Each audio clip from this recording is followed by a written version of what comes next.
After the 2008 crash, Wall Street popularized the term, "Don't fight the Fed." What that means is you can be a logical investor, making educated investment decisions, but you can still lose money, especially in the short term, if the Fed starts to go against you. This is the dilemma that the Federal Reserve Bank is facing right now. On the left-hand side, the Federal Reserve Bank can continue raising interest rates, which will work to bring inflation down. However, the risk of raising interest rates is that the Federal Reserve Bank can risk putting the economy into a recession or even a deep depression.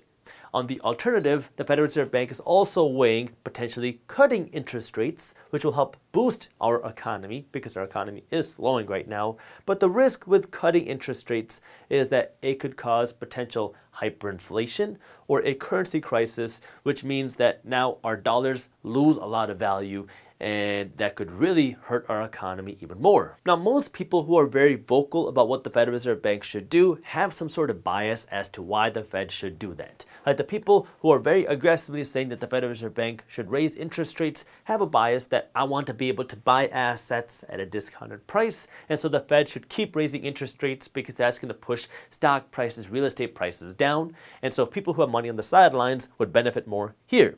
People who have money in the markets want this, because if you have money in stocks and in real estate, you want to see the prices of your assets rise, and if the Fed starts cutting interest rates, well, that would pump up the price of even more assets. So you got to understand that when you see headlines of people pushing for this or this, typically people are coming at it with some sort of bias. But the reality now is the Fed is facing this dilemma, and the Fed just raised interest rates aggressively again, and this is where now people are trying to predict what the Federal Reserve Bank is going to do next, and based off of their predictions, they're trying to trade the markets. Many people are saying that the Fed can't keep up with raising interest rates at the way that they are because they're saying that the Fed is not going to induce this recession or depression because inflation is still very high, and they want to bring inflation down to 2%. And in order to bring inflation from 8% and some change down to 2%, you're going to need some aggressive pain in the economy. And so you have a lot of traders saying the Fed's not going to be willing to go through that pain, and so they bet that the Fed is going to do this, and so they're trading their money based off of that.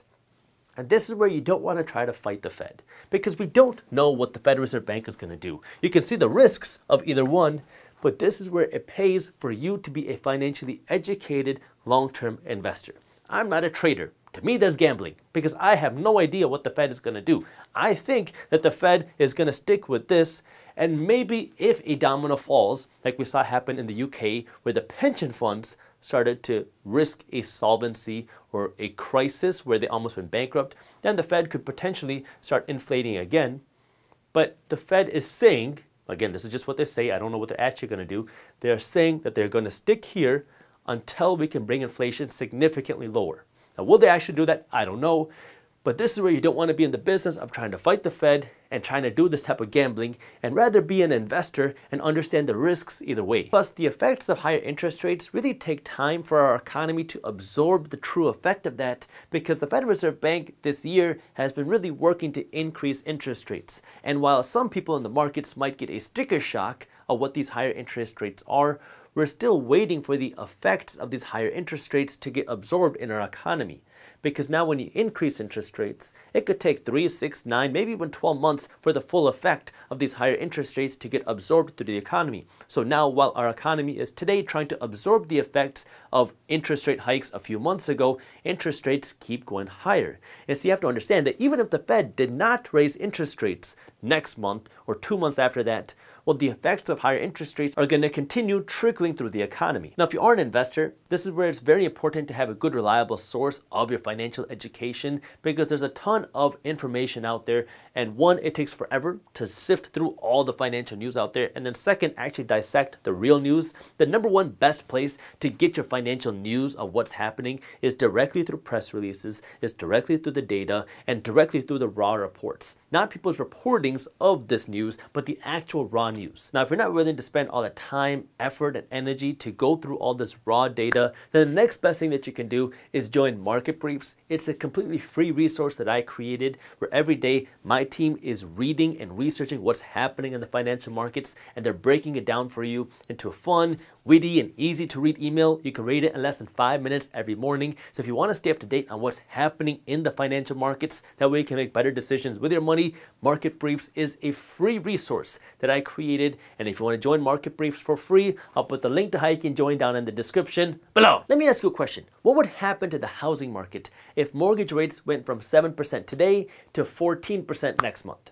Now, if you say something like the housing market would slow down, that people would stop buying homes, that home prices would have to come down, well, that kind of helps guide you to understand what would happen if the Fed continued to raise interest rates, because mortgage rates have already more than doubled in 2022. And in order to bring inflation down to the 2% goal that the Fed keeps talking about, they're going to have to raise interest rates even more aggressively, because the Federal Reserve Bank's interest rates are way lower than what inflation is. The Fed's interest rates are at around 4%. And inflation is still at above 8%. And so if the Fed had to keep raising interest rates, well, you could kind of see the effect that that would have on the housing market. And these things will not just be isolated to the housing market, it would be affecting the entire economy. And this is where many people are saying that the Fed is not going to do whatever it takes to raise interest rates. But again, the game is not to predict what the Fed does, but now understand what the options are and make better decisions for you. That way you can take better care of yourself, your family, and your community. So what does that mean? Well, for one, you want to be financially educated and prepared. Prepared means have some cash put aside. Financially educated means know what you want to invest in and start doing the research now. That way, if you see a good opportunity come away, that's when you can come in and buy. When you are in a cycle where the Fed is working to raise interest rates, that's a cycle where asset prices are moving down. When asset prices are moving down, that's when you want to be looking for good deals. And this might not just be right now. This can continue to happen over the next 12, 24, 36 months, depending on how long the Fed continues to raise interest rates. But you want to be looking for good deals. This can be in stocks. It can be in businesses to actually buy companies. And this can also be in real estate, potentially even cryptocurrency, if that's something that you're interested in. And it could also potentially be in your own business if you are an entrepreneur. But this is where now you start looking for the opportunities, because as interest rates continue to go up, this is going to be absorbed through the economy in the coming months, even if the Fed doesn't keep raising interest rates. But if they do keep raising interest rates, well, then that will also continue to affect the economy. And these things will then affect some businesses. Some businesses will fail, some businesses will struggle, and some good businesses will get hurt just because the whole economy is hurting. This creates opportunity now for you to come in and buy these assets at a discounted price, but it requires you to be patient, because unlike previous crashes like 2008 and 2000 or even 2020, the Federal Reserve Bank can't just stimulate and do quantitative easing to pull us out of a recession very easily, because we're already facing high inflation. The Fed used inflation to stimulate our economy in 2020, 2008, and 2000. How did they do that? Well, through quantitative easing and interest rate cuts. Remember, this type of cutting interest rates boosts the economy, but it causes higher inflation. So the Fed doesn't have that same ability to inflate and stimulate our economy like they did before, which means you have to be more patient now as an investor than previous crashes. And this requires more of that financial education of understanding what's happening, and more of that psychological education, where you're going to see a lot of crazy things happen in the market. You're going to see rallies that don't make any sense. You're going to see some crashes that don't make any sense. And this is where you have to be psychologically smart and also be able to take advantage of the right opportunities when they come your way.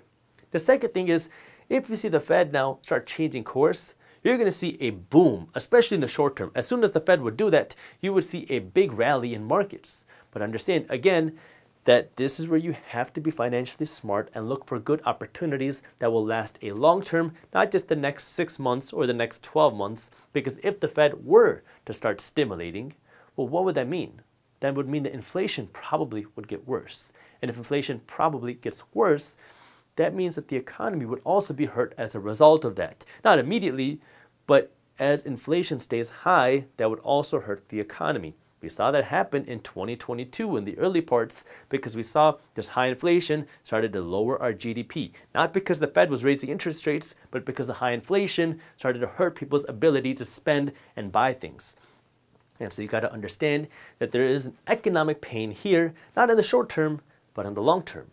And so this is where you want to be understanding that if you're going to be investing in companies, what type of companies are resilient and can survive the next 10 years. And this is the financial education. And if you're not willing to do that type of research, then this is where now you can look into things like ETFs and index funds, Again, you want to be understanding, one, how much is your risk tolerance? How involved do you want to be with your investments? And based off of that, what is it that you want to invest in? Because there's ways for you to invest in stocks, for you to invest in real estate, for you to invest in cryptocurrency, for you to invest in businesses with high risk and low risk, with high involvement and low involvement. Now, I have multiple videos on my channel talking about different ways that you can invest your money depending on your risk tolerance and depending on how involved you want to be. But this is where you have to start asking these questions now when things are okay. That way you can take advantage of the opportunities when they come your way. Because if you start thinking and researching and preparing after something bad happens, well, now you're too late. And you're going to miss the opportunity to capitalize on the opportunity around you, which is why you want to be preparing now. This is where now all those people that kept saying that inflation was transitory here, who said that there's no housing market bubble here, are now starting to get worried about the housing market. Some people are still saying that the housing market's strong, there's nothing to worry about, you don't got to worry about a potential recession. But some people, more and more people, are starting to say that it looks like that we're going to see a recession in 2023